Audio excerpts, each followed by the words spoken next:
Ancient history घटना चक्कर की हम कर रहे थे। सबसे पहला टॉपिक घटना चक्कर में स्टोन एज है, उसका एक लेक्चर हो चुका है जिसमें हमने 20 क्वेश्चन डिस्कस किए थे। अब आगे नेक्स्ट स्टोन एज को करते हैं। क्वेश्चन नंबर 21 है, नेक्स्ट है, देखो। Megaliths have been identified as. तो जो मेगालिथ थे, तो मेगा का मतलब था बड़ा और लिथ का मतलब था पत्थर। तो मेगालिथ्स का मतलब है बड़े बड़े पत्थरों से बनी हुई जो कबर होती हैं, उसको हम मेगालिथ्स बोलते हैं यहाँ पे। तो megaliths have been identified as burial sites. Burial sites, तो megaliths have been identified as burial sites. ठीक है, याद रखना। नेक्स्ट क्वेश्चन आ जाओ। नाउ क्वेश्चन नंबर 22 पे आ जाओ। Ash mound is associated with the neolithic site at. अब देखो इसने क्या बोल रहा है, ऐश माउंट। अब ऐश माउंट होता क्या है? ऐश माउंट होता है जो राख से बने राख होती है, और राख जब बच जाती है तो वो राख मिल मिल के एक पहाड़ की शेप बना लेते हैं। तो राख, आग जब जलती है तो आग जलने के बाद राख बचती है, उन राख से वो राख इकट्ठी होकर जो पहाड़ जैसा शेप बना लेती है उसको बोलते हैं ऐश माउंट। तो ऐश माउंट जो है वो हमें कहाँ देखने को मिली है? तो ऐश माउंट हमें देखने को मिली है न्यूलिथिक साइट में। न्यूलिथिक साइट मतलब जहाँ पे एग्रीकल्चर स्टार्ट हो गया था वो न्यूलिथिक साइट होती है, याद रखना। तो ऐश माउंट हमें कहाँ देखने को मिली है? तो ऐश माउंट हमें देखने को मिली है संगन कल्लू में। कहाँ में मिली है? संगन कल्लू में। क्लियर है? अच्छा, संगन कल्लू के अलावा एक जगह और है जहाँ पे हमें ऐश माउंट देखने को मिलते हैं। तो वो है, एक तो है पिकली हल और एक है उतनूर। तो देखो तीन साइट है, एक है संगन कल्लू, संगन कल्लू, एक है पिकली हल और एक है उतनूर। ये तीन साइट है जहाँ पे हमें ऐश माउंट मिलता है। तो ऐश माउंट कहाँ देखने को मिलता है? संगन कल्लू में, पिकली हल में एंड उतनूर में। ठीक है, कहाँ कहाँ? संगन कल्लू, संगन कल्लू, पिकली हल एंड उतनूर। भीमबेटका। अब भीमबेटका बड़ा इंपॉर्टेंट साइट है, याद रखना। भीमबेटका एमपी में है और Bhimbetka is famous for rock painting. वहाँ पे दीवारों पे पेंटिंग हुई है नेचुरल कलर से। तो Bhimbetka is famous for rock paintings. ठीक है, और जो यूनेस्को है, यूनेस्को ने भीमबेटका की जो पेंटिंग्स हैं उसको वर्ल्ड हेरिटेज की लिस्ट में इंक्लूड किया हुआ है। ठीक है, तो यूनेस्को है, उसने जो वर्ल्ड की हेरिटेज यानी पूरे वर्ल्ड में जो जगह जगह इम्पोर्टेंट साइट हैं जो देखने योग्य हैं, उसमें भीमबेटका को भी शामिल कर रखा है यूनेस्को ने, याद रखना है बस। नेक्स्ट क्वेश्चन है, in India from which rock shelter picture have been found the most. तो वही पूछ रहा है कि इंडिया में दीवारों पे बनी हुई पेंटिंग्स कहाँ से मिलती हैं? तो वो मिलती है भीमबेटका से, और भीमबेटका कहाँ पे है? एमपी में। फिर नेक्स्ट क्वेश्चन आ गया, which one of the following places is famous for pre historic painting. अब देखो प्री हिस्टोरिक पेंटिंग से रिलेटेड कौन कौन सी वो हैं। तो प्री हिस्टोरिक पेंटिंग से रिलेटेड है, प्री हिस्टोरिक पीरियड में जो आपको पेंटिंग्स मिली हैं वो भीमबेटका की मिली हैं। क्लियर है कि नहीं बात? यहाँ तो कोई डाउट है तो बताओ। ठीक है, तो और भीमबेटका है कहाँ? भीमबेटका है, एक भीमबेटका है मध्य प्रदेश। मध्य प्रदेश की एक रायसेन डिस्ट्रिक्ट है। मध्य प्रदेश की एक रायसेन डिस्ट्रिक्ट है, RAISEN, रायसेन डिस्ट्रिक्ट। तो वहाँ पे है भीमबेटका, याद रखना। ये बड़ी इंपॉर्टेंट डिस्ट्रिक्ट है, MCQ में पूछ लेंगे आपसे कि मध्य प्रदेश में कहाँ है भीमबेटका। तो रायसेन डिस्ट्रिक्ट में, RAISEN, रायसेन डिस्ट्रिक्ट में भीमबेटका है, याद रखना। ठीक है, नेक्स्ट क्वेश्चन पे चलते हैं। तो भीमबेटका कहाँ पे है? रायसेन डिस्ट्रिक्ट ऑफ मध्य प्रदेश में। नेक्स्ट क्वेश्चन है कि where are the cave of Bhimbetka situated. तो वही क्वेश्चन पूछ रहा है कि भीमबेटका कहाँ पे है। तो आपको बताया था भीमबेटका कहाँ पे सिचुएटेड है, जो रायसेन डिस्ट्रिक्ट है मध्य प्रदेश में, वहाँ पे। तो इसका पूरा नाम क्या है? पूरा नाम है अब्दुल्लागंज रायसन। तो ये देखो पूरा नाम है, या तो आप याद कर लो रायसन डिस्ट्रिक्ट ऑफ मध्य प्रदेश, और पूरा नाम याद रह जाए तो अब्दुल्लागंज रायसन डिस्ट्रिक्ट ऑफ मध्य प्रदेश। ठीक है, यहाँ पे भीमबेटका है। नाउ नेक्स्ट है, ओक coloured pottery OCP was christened at. पहले तो सुन लो, OCP, ओ कलर्ड पोट्री होती क्या है? देखो, जब कोई चीज़ जल जाती है तो जलने के बाद उसका जैसा कलर होता है, जैसी वो दिखती है जलने के बाद, उस कलर को हम बोलते हैं ओक, OCHRE, ओकरे कलर। तो ओकरे कलर से बनी हुई पोट्री, ठीक है, कहाँ पे आपको मिली है? तो ओकरे कलर से मिली हुई पोट्री आपको हस्तिनापुर में मिली है। तो ओकरे कलर पोट्री आपको कहाँ मिल रही है? हस्तिनापुर में। और ये किसने ढूंढी थी? ये डिस्कवर की थी बीबी लाल ने, ठीक है। ये ओकरे कलर पोट्री किसने डिस्कवर की थी? बीबी लाल ने डिस्कवर करी थी। और इस ओकरे कलर पोट्री का नाम भी जो है वो भी किसने रखा था? बीबी लाल ने। तो देखो, ओकरे कलर पोट्री हमें कहाँ मिली है? हस्तिनापुर में मिली है। किसने ढूंढी है? बीबी लाल ने ढूंढी है। और नामकरण भी किसने किया है इस पोट्री का? ओकरे कलर पोट्री बीबी लाल ने। बीबी लाल ने ढूंढा भी और नाम भी रखा ओकरे कलर पोट्री हस्तिनापुर में, ठीक है। ये याद रखना बस। नेक्स्ट है, in the Chalcolithic period of Maharashtra.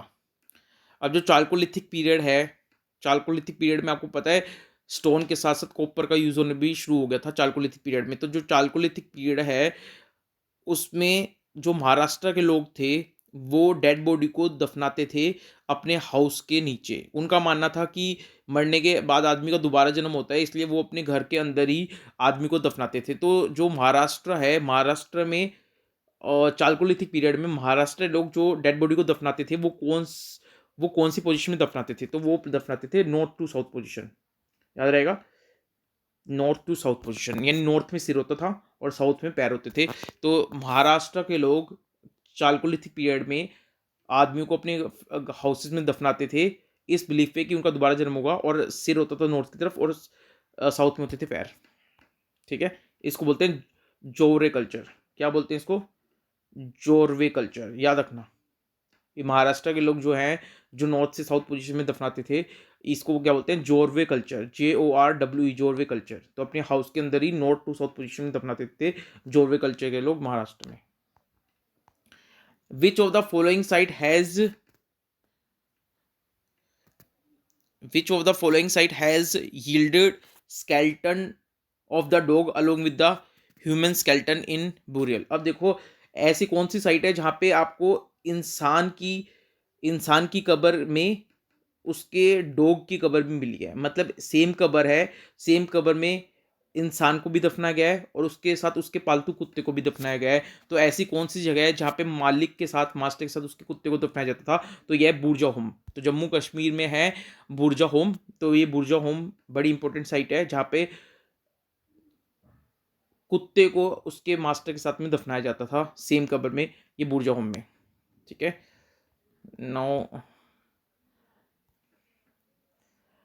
29 हो गया ना।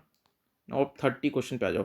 The evidence of boring the dog with the human body is found from which of the flowing site? तो अभी आपको पता है कि कुत्ता को अपने मास्टर के साथ कौन सी जगह में दफनाया जाता था? बुरजा होम में। The evidence of pit dwelling, pit dwelling का मतलब क्या होता है? जहाँ जो खड्डे होते हैं, खड्डे खोद के और उसके नीचे हाउस बनाना, उसके नीचे रहना खड्डे खोद के। तो एविडेंस ऑफ पिट ड्वेलिंग भी कहाँ मिले हैं? बुरजा होम में। तो याद रखना, जो एविडेंस ऑफ पिट ड्वेलिंग है, यानी खड्डे खोद कर उसके नीचे रहना, वो पिट ड्वेलिंग बोलते हैं। तो पिट ड्वेलिंग भी की एविडेंस भी कहाँ से मिले हैं? बुरजा होम। तो बुरजा होम से आपको दो चीज़ मिली हैं।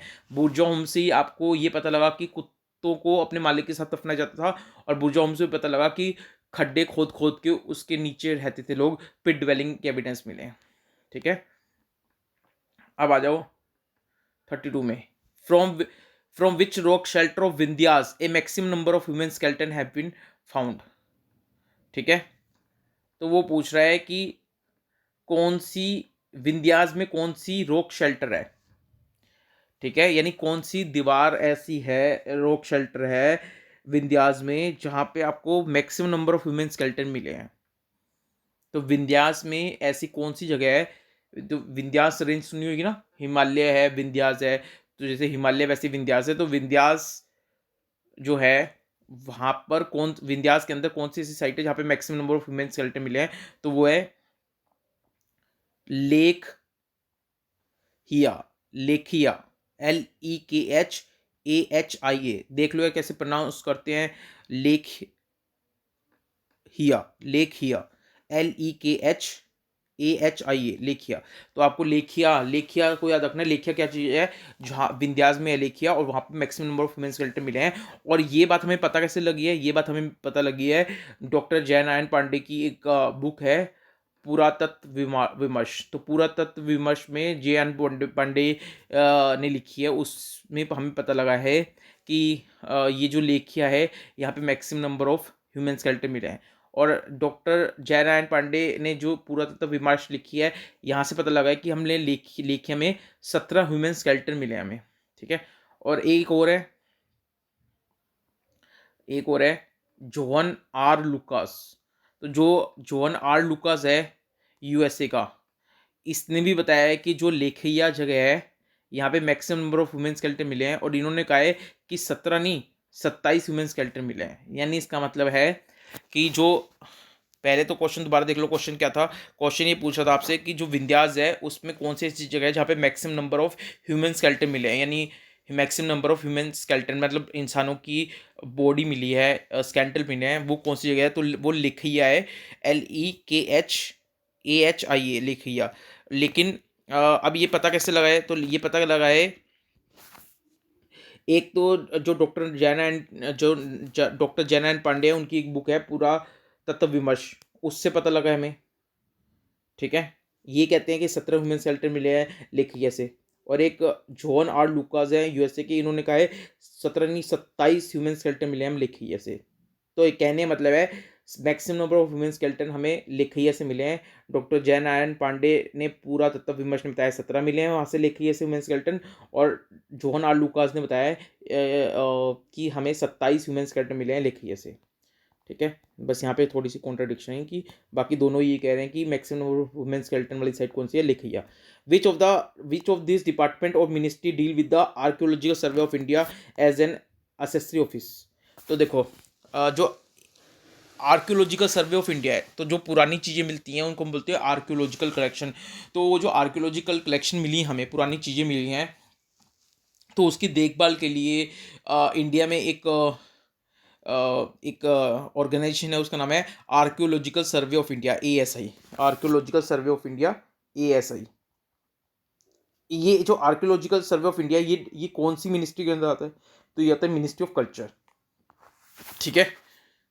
तो जो पुरानी चीज़ें आर्कियोलॉजिकल चीज़ें हैं उनको उनकी देखभाल के लिए आर्कियोलॉजिकल सर्वे ऑफ इंडिया बनाया है, और ये मिनिस्ट्री ऑफ कल्चर के नीचे आता है। ठीक है। नेक्स्ट आ जाओ अब अगले क्वेश्चन पे। यस। पर मैं आपको एक बात बता देता हूँ, जो आर्कियोलॉजिकल सर्वे ऑफ इंडिया है जो मिनिस्ट्री ऑफ कल्चर के नीचे आता है, तो ये रखना कि जो आर्कियोलॉजिकल सर्वे ऑफ इंडिया के जो फर्स्ट डायरेक्टर जनरल थे उनका नाम था अलेक्जेंडर क्यूनिंगम। ये भी कई बार क्वेश्चन आ जाता है कि जो फर्स्ट डायरेक्टर जनरल थे आर्कियोलॉजिकल सर्वे ऑफ इंडिया के, उनका नाम क्या था? तो उनका नाम था अलेक्जेंडर क्यूनिंगम। ठीक है। तो अभी एक बार मैंने क्या बताया आपको, दोबारा सुन लो। अभी स्क्रीन पे फोकस मत रखो, मेरी आवाज़ पे फोकस रखो। अभी हमने ये क्वेश्चन में क्या क्या पढ़ा था, आपको रिवाइज हो जाएगा फटाफट से। सुनो मेरी बात। तो वो हमने पढ़ा था कि इस क्वेश्चन में पूछ रहा था कि आर्कियोलॉजिकल सर्वे जो है वो कौन सी मिनिस्ट्री के अंदर आता है? तो हमने पढ़ा कि archaeological survey of India ministry of culture के अंदर आता है। आर्कियोलॉजिकल सर्वे ऑफ इंडिया होता क्या है? आर्कियोलॉजिकल सर्वे ऑफ इंडिया है जो पुरानी आर्कियोलॉजिकल चीज़ें मिली हैं उसकी देखभाल करता है archaeological survey of India. Archaeological survey of India के फर्स्ट डायरेक्टर जनरल कौन थे? अलेक्जेंडर क्यूनिंगम। अलेक्जेंडर क्यूनिंगम। ठीक है। नेक्स्ट बिल्कुल लास्ट क्वेश्चन है आज की क्लास का, और फिर अगली क्लास से देखो इंडस वैली सिविलाइजेशन शुरू हो रहा है, दिख रहा होगा आपको इंडस वैली सिविलाइजेशन स्टार्ट हो रहा है नेक्स्ट टॉपिक। तो ये लास्ट क्वेश्चन है स्टोन एज का।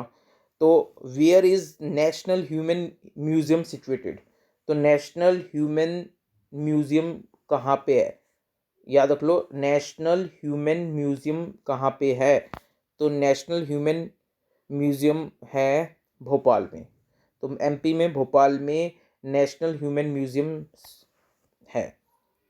म्यूजियम पता है ना क्या होता है? म्यूजियम में पुरानी चीज़ें रखी जाती हैं, तो एंटीक पीसेज रखे जाते हैं। तो एक ऐसा कई सारे म्यूजियम है, उसमें से एक म्यूजियम है भोपाल में, उसका नाम है नेशनल ह्यूमन म्यूजियम।